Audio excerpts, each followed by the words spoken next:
Flash. Chad's the big man in the band. I've been interviewing these guys, and I usually look at them sort of eye to eye. With Chad, I feel like I'm looking at the ceiling. I always go like this, though. Yeah, Chad's been crouching in photo sessions to lower himself to the pionic level of height that we've all achieved. When did you do this? I shaved my head. Hey! What happened? We just lost all. Oh, there you go, Jay. Jay. You didn't do that. The feel, babe. You didn't do that to Steve Miller, did you? Twice. You did that to Steve Miller? You did? Of course. Aye. I don't think so. So yeah, I just have to let you know that I have shaved my head. All of you that actually care about the hair, which I don't. See, I thought to myself, am I Sebastian Bach? And the answer was no. So I shaved my head because I am not Sebastian Bach. Or Mike Patton. But it's actually a beautiful cut because now I've got these braids on the side. I actually look kind of Hasidic or something. I think you look. It's kind of a tribal thing. Yeah, Indian feel. Yeah. I'm the only one that really liked it, though. I know that. Those other guys gave you shit. I know. I shaved my head. They try to say now that they really like it. I know. I get the picture. I was feeling kind of insecure because I shaved my head for this movie, and my two best friends walk in, Flea and John, and Flea goes, "Oh my God, that looks ridiculous," and John says, "You look like a Martian," and I started to cry, and then Chad walked into the room and he said, "Wow, man, that looks cool. That looks really nice." I like it. And so you felt a little better. I felt a little better. So this is Chad. Hi out there on fan club land, right? Is that what this is for? This is for the fan club land. But mind you, some of our fans, unlike the fans for, say,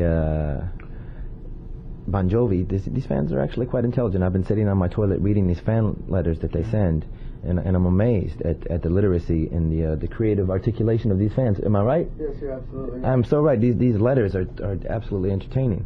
And so keep sending those letters because it's mind-boggling how smart the fans can be.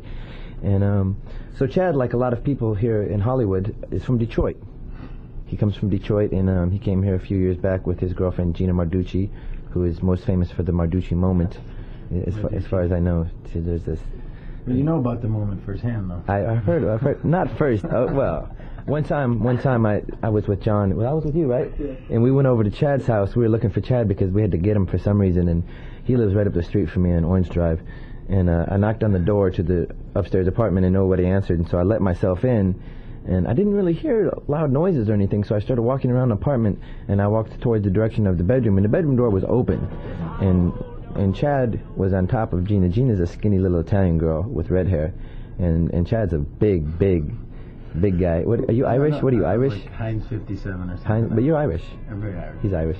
And so he was on top of her, and I got the open biological shot of his lovemaking process. And it was an extraordinary sight, but I ran because I knew that I was being sensed at that very moment.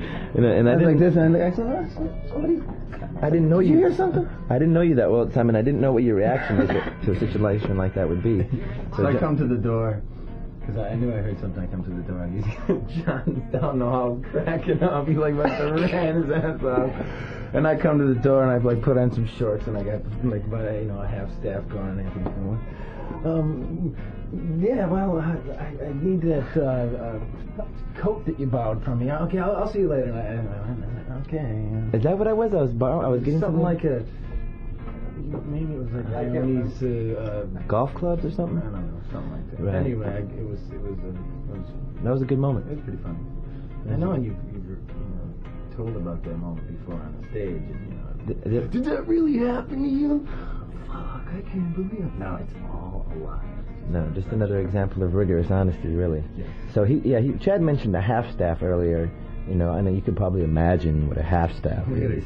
But we also like to refer to it as the Hollywood loaf.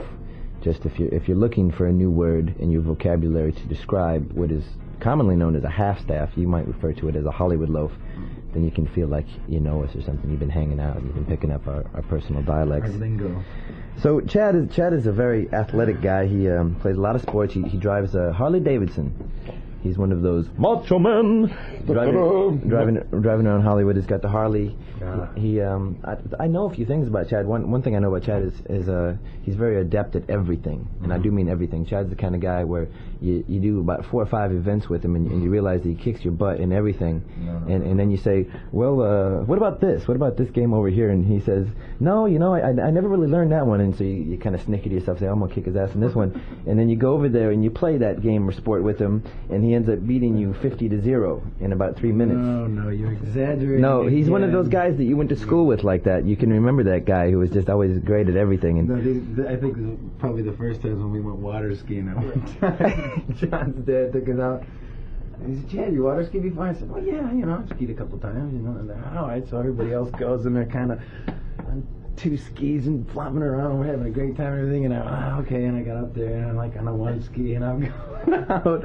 And these guys are like posing for GQ magazine. I was, one arm out. I was, my hair in the wind, and no, it was just we had such a great time. But I like wiped out, and these guys just looked at me like. They were like, I didn't know you could do this. So no, I skied once or twice. Kind of a modest guy, huh, Chad? Well, you don't like to. Chad, he's the same way with the drums. He sits down in the drums, and he's the greatest. He's the greatest drummer around. That's Chad. Chad Smith, the greatest drummer in town. All right, so now I'm going to give Chad an opportunity to expound upon his own personal philosophy about life, about sex, about religion, about mankind, about the animal nature of environmental issues, and go for it, Chad. For a while. Just you have to let everybody know what your essence smells like. My essence. Really, I haven't taken a shower in like 2 days, so it's smelling pretty potent at the moment. Although, with Anthony, us standing here together, it's a nice hearth. The combination, it's a nice bouquet. One that I often enjoy whenever we get together. Yeah, my bouquet is usually overpowering though. Yeah, but like I said, 2 days, so I'm right up there with you on this one. I have to say. And then when John gets into the picture. Yeah, so John is ridiculous because John is so white that he looks like he couldn't really smell that bad. His skin is so translucent that you would think, oh, this guy can't smell. But then he tricks you because he'll give you a fresh shave without even shaving. When he gets next to you, your whiskers just kind of fall off your face. You say, thanks, man. Johnny smells good. I like the way he smells. Everyone has their own smell, as I'm sure all you people have your own smells, and you should enjoy your own smells because it's a beautiful thing. It's a very personal thing. Everyone has their own smell. Sometimes you don't like other people's smells. If you're going to marry a girl and you don't like her smell, I don't see how you could live with her and be in a bed with her every day. Oh, you have to enjoy somebody's smell. Yeah. You really do. That's a good point. That's a good point. Yeah. But, Jay, how's your smell? Beautiful. Are you married? Yes. Do you like your wife's smell? Of course. You do, huh? Yeah. And you could, like, if you were 1,000 miles away and you smelled that smell, you might even get a Hollywood love, huh, Jay? You never know. That's right. I'm serious about that. Because smells are powerful. I mean, smells can evoke the deepest of forgotten memories. Childhood memories can be evoked out of nowhere from a single smell. I was just telling someone yesterday those are the only smells I like. It's memory smells. Yes. Sense memory. Which I don't even know if they're really smells. You just get it for like 1 second. No, that's smell-activated memory right there. Amazing. Yep. The senses are stimulated.